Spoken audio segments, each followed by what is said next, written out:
Hi guys, this is Himanshu Siwal. ये आपके सामने क्वेश्चन नंबर 3.10 उसका ए पार्ट। क्वेश्चन के अंदर दिया है in a metre bridge the balance point is found to be at 39.5 centimetre from the end A when the resistor y is of 12.5 ohm. Determine the resistance of x। देखिए, generally metre bridge, L shaped की copper strip, मैं आपको construction भी थोड़ी सी metre bridge की बता रहा हूँ साथ साथ इस क्वेश्चन के। और देखिए, 1 मीटर का वायर AC है और एक थर्ड कॉपर स्ट्रिप इसके बीच में रखी जाती है। यहाँ पर एक रेसिस्टेंस हम लगाते हैं R और यहाँ एक रेजिस्टेंस लगाते हैं S, ठीक है। और एक बैटरी और स्विच लगा लीजिए या रियोस्टेट। और इस वाली कॉपर स्ट्रिप से गैलोमीटर के थ्रू जो कि अटैच होता है, जिसे हम नल पॉइंट फाइंड करते हैं। तो क्वेश्चन के अंदर हमें क्या करना है बच्चों, हमें दिया है कि जो नल पॉइंट है वो 39.5 सेंटीमीटर पर मिल रहा है एंड ए से, इस वाले पॉइंट से, जबकि जो वाई वाला रजिस्टर, अब वाई के प्लेस पर यहाँ यूज़ किया गया S, ये वाई वाला है, ठीक है। इसे वाई बोल रहे हैं और इसे X बोल रहे हैं। तो वाई के प्लेस पर यूज़ किया गया है X, जिसकी वैल्यू है 12.5 ohm. Determine the resistance of x का रेजिस्टेंस बताना है, यानी x मतलब कि R मुझे बताना है, ठीक है। और फिर आगे पूछा है कि कनेक्शंस जो हैं ये थिक कॉपर स्ट्रिप के क्यों बनाए जाते हैं। जो कनेक्शन है कॉपर स्ट्रिप, ये थिक चौड़ी हमने क्यों ली हुई है, ठीक है। तो देखिए ध्यान से, पहले हम x की वैल्यू कैलकुलेट करें। As we know, balance condition अगर हम लगाते हैं व्हीटस्टोन ब्रिज की, तब जाके ये फॉर्मूला एक प्रूफ हुआ, S equals to R 100 minus L1/L1, ठीक है। आप यहाँ P upon Q equals to R upon S लगा देंगे, तब ये फॉर्मूला प्रूफ होगा। P के प्लेस पर आप ये रख दें, ये R और S ये है, P के प्लेस पर आप ये रख दें और Q के प्लेस पर ये रख दें, इसका रेजिस्टेंस AN का और Q के प्लेस पर NC का रेजिस्टेंस। देन ये कैंसिल होकर ये फॉर्मूला आपका आ जाएगा, S equals to R 100 minus L1/L1। अब S की वैल्यू तो हमें पता है 12.5 है, R की जगह X आएगा, L1 है 39.5 बाय 39.5। तो बच्चों अगर आप यहाँ कैलकुलेशन करेंगे तो 12.5 की इंटू इधर कर दें 39.5 के साथ, और X अगर 100 में से 39.5 में आपको माइनस करना कहूँ तो ये बचेगा 60.5। तो x की वैल्यू कितनी आएगी, 12.5 इंटू 39.5 बाय 60.5। इसकी कैलकुलेशन में जल्दी से आपको कैलकुलेटर से करके बता देता हूँ। तो 12.5 इंटू 39.5 और डिवाइडेड बाय 60.5, तो ये वैल्यू बच्चों आपकी आ रही है 8.16। तो 8.16 ओम ये वैल्यू है एक्स रेसिस्टर की। Clear students?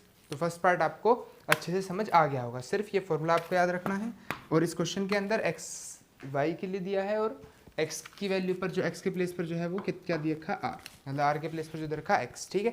तो आप ये वैल्यू इजीली कैलकुलेट कर सकते हैं। चलिए अब इसके सेकंड पार्ट की तरफ चलते हैं।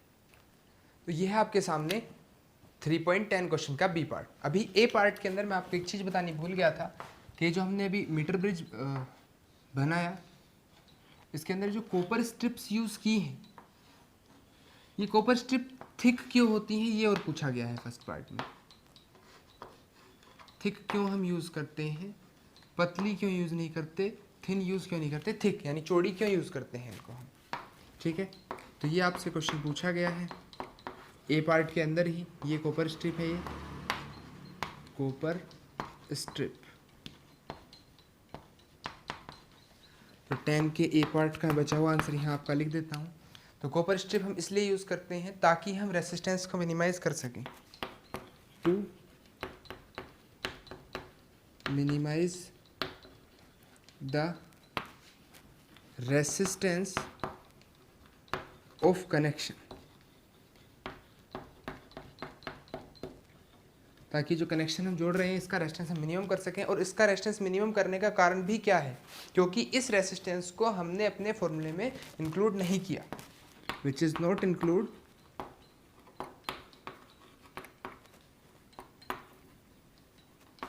इन कैलकुलेशन। जो हम कैलकुलेशन करते हैं उसके अंदर हम इसको यूज़ नहीं करते, तो ये जितना कम होगा उतना हमारे लिए एक्यूरेट आंसर देगा। ठीक है, अब देखिए 10 का बी पार्ट, इसका सॉल्यूशन क्या है। हमसे पूछा है कि अगर ये एक्स और वाई इंटरचेंज कर दिए जाए तो बैलेंस पॉइंट कितनी दूर मिलेगा, यानी जो यहाँ से कैलकुलेटर के थ्रू नल पॉइंट हम फाइंड करेंगे। अब वो नल पॉइंट कितनी दूरी पर मिलेगा, अगर ये एक्स था पहले, इसको वाई बना दूँ और इसको एक्स, यानी वाई जो है वो आर के प्लेस पर आ गया, एक्स जो है वो एस के प्लेस पर आ गया। ठीक है, when X and Y are interchange,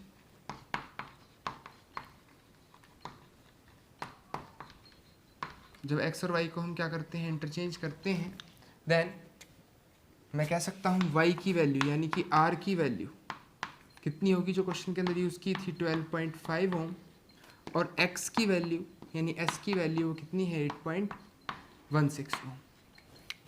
ठीक है, ना मुझसे पूछा है लेंथ कितनी दूरी पर आएगी, तो एज वी नो, जैसा कि हम फॉर्मूला जानते हैं, S equals to R 100 minus L1/L1, ये फॉर्मूला है। अब S के प्लेस पर X आ चुका है यानी 8.16 यहाँ आएगा, R यानी 12.5 इंटू 100 माइनस L1/L1, यहाँ से L1 आपको कैलकुलेट करना है, तो 8.16 L1 इक्वल्स टू 12.5 इंटू 100 यानी 1250 माइनस 12.5 L1। मैं इसे इधर ले आऊँ तो ये ऐड होगा 20.66 L1 इक्वल्स टू 1250, यानी जो L1 की वैल्यू आएगी वो आएगी 1250 बाय 20.66। तो जब मैं इसे डिवाइड करूँगा, 1250 को डिवाइड करूँगा 20.66 से, तो वैल्यू 60.50 सेंटीमीटर दूरी पर नल पॉइंट हमारा आएगा। Clear students. Now C part के अंदर हमसे पूछा है कि क्या होगा अगर गैल्वेनोमीटर और सेल को इंटरचेंज कर दें।